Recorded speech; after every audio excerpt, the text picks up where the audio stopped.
wameondoka na ushindi finyu wa goli 1-0. Unadhani nini kinachagiza Yanga kupata ushindi finyu namna hii? Kwanza kilichochagiza, ukiangalia kwenye rotation ya kikosi cha kwanza kilichoanza 45 za kwanza, asilimia kubwa ni wachezaji ambao wanaanziaga bench, kwa sababu unapokwenda kuwachezesha wachezaji ambao wanaanziaga bench, kwanza kwenye utimamu wa kimwili, kwanza mbao ndefu inaumiza. Hakuna kitu kinachoumiza kama mbao ndefu, lakini mimi ninachoshukuru kwamba kocha wetu ameweza kufanya rotation, hata wachezaji wenyewe wameweza kujituma, ni wale. Ila mimi ninachowashauri wachezaji, hata kama unaanzia mbao ndefu, ila mechi kama hizi kama unavyoona kina nani, kina Mohamed Salah waga, kina Mohamed Hussein, kina Duka Boy ambao wanaanzaga kwenye kikosi cha kwanza, kwamba unapopata nafasi kama hii onyesha uwezo kwamba kocha hata siku nyingine hata kwenye ligi kuu Tanzania bara anaweza kukupa nafasi. Kwanza kama kwa mfano ukiangalia kama Buba, unaona katika mechi kadhaa, kwanza kwenye mechi hizi FA Buba huku ndo kulikuwa nyumbani. Ukiangalia kwenye mechi ya kwanza tulivyoanzaga mwanzo kabisa alifunga goli 3, lakini sasa ukiangalia kwenye ligi kuu akaja kapotea, ndio umekuja kumuona leo. Lakini huyo ambaye amekwenda kwanza leo kwenye 45 za kwanza, unaona dakika ya 10-15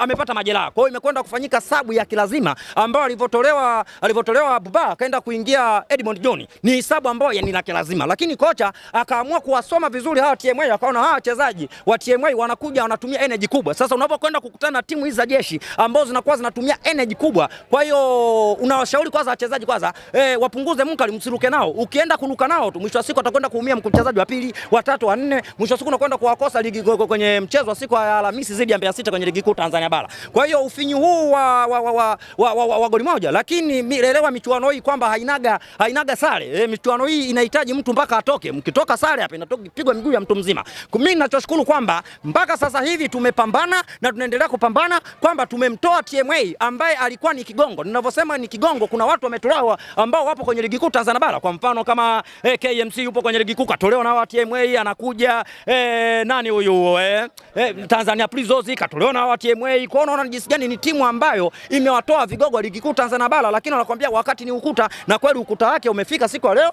Amekwenda kukutana na bingwa mtetezi, kwa wakati wake umeshafika wakwenda kucheza na kochezaga. Kwa hiyo niwashukuru sana wachezaji, wameweza kupambana, kwa sababu ukiniambia goli moja, kuna watu wanatafuta goli moja lakini wanalikosa, mwisho wa siku wanaanza kubweka kwenye mitandao kwa waandishi wa habari hapa. Kwa hiyo goli moja ni kubwa. Ukitaka kujua goli moja ni kubwa, wewe nenda katoe sare ndio utajua goli moja dogo ama dogo. Kwa hiyo unachokipata shukuru, umekosa kikubwa basi kidogo kushukuru, lakini hata hicho kidogo unaangalia umetolewa au umeingia kwenye 8 bora. Kwa hiyo mimi ninachoshukuru kwamba tumetoka huku kwenye 16 bora, mwisho wa siku tumeingia 8 bora. Ndio hicho ndio ninachoshukuru, lakini ukiniambia goli moja kubwa kaka, ukitaka kusema goli moja dogo, naenda kalikosa goli moja afu utakuja kuniambia balaa lake. Kwa hiyo sisi kama mashabiki na wanachama wa Yanga tumelizia kiwango ambacho wamekionyesha wachezaji ambao wanaziaga benchi.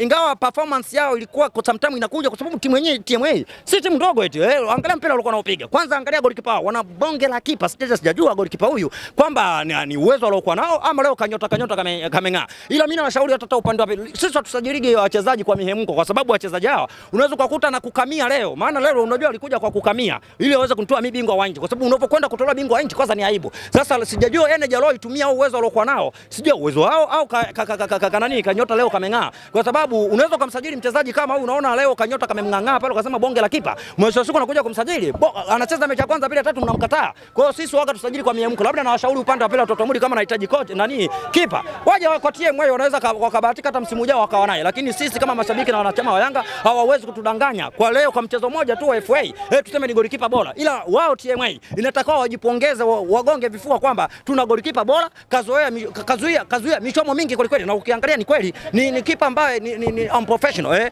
Kwanza mchezo leo ulikuwa ni mgumu, wazungu wanapenda kuita the hard way, lakini kwenye ugumu humo kwamba tumeingia kwenye poli hili, mwisho wa siku katika fisiki hivi mwisho wa siku tumeweza kupita. Kwa hiyo tumeshatoka 16 bora tumeingia na 8 bora. Kwa hiyo ni waombe mashabiki na wanachama wa Yanga, timu bado tunayo na kocha bado tunaye, kwamba Mola amekuja. Kwanza angalia timu sasa hivi inavyocheza, inacheza bila striker, inacheza na viungo watupu, no depth, no Dube, no na Dube mwenyewe kaenda kuingia dakika mwishoni. Kwa hiyo viungo ndio wanaokwenda kufanya kazi, ndio wanaoamua maamuzi. Kwa hiyo niwashukuru sana wachezaji, tunaendelea kupambana, tutaendelea kwa support kama mashabiki. Tukutane Alhamisi Yanga dhidi ya Mbeya City, alio tusumbua kwenye kwenye ligi kuu Tanzania bara mchezo uliochezwa pale Sokoine Mbeya. Ila ya leo hii tunasema timu akacheza nako chezaga. Ni timu ya jeshi kaka. Angekuwa mtoto Mudi leo tulikuwa tunamsahau leo. Timu ile wanacheza, unaona wanafika golini, wanapiga long ranges, unaona wanafika golini, unaona hawa hapa. Lakini wamekwenda kukutana na ukuta. Wakati wanasema wakati ni ukuta, na kwa kweli hatimaye ukuta umeshatimia. Wanaenda kucheza nako chezaga. Sisi kama mashabiki wa Yanga tunashukuru kwamba tumeshaingia nane bora. Sasa mimi namtaka mtoto wa Mudi kwenye ligi nani kwenye nane bora hapa. Namuhitaji popote kiwanja atague na marefari, maana sasa hivi imefikia kipindi anachagua marefari. Kwa hiyo siku hiyo kwenye robo finali achague mwenyewe uwanja, achague hata na refa popote anapohitaji. Ila wakinikwepesha tukutane hata nusu finali. Hii ya leo hii mwambie timu yake akacheza nako chezaga. Bingwa wa nchi tayari anaendelea kulitetea kombe lake vyema kabisa. Asante sana.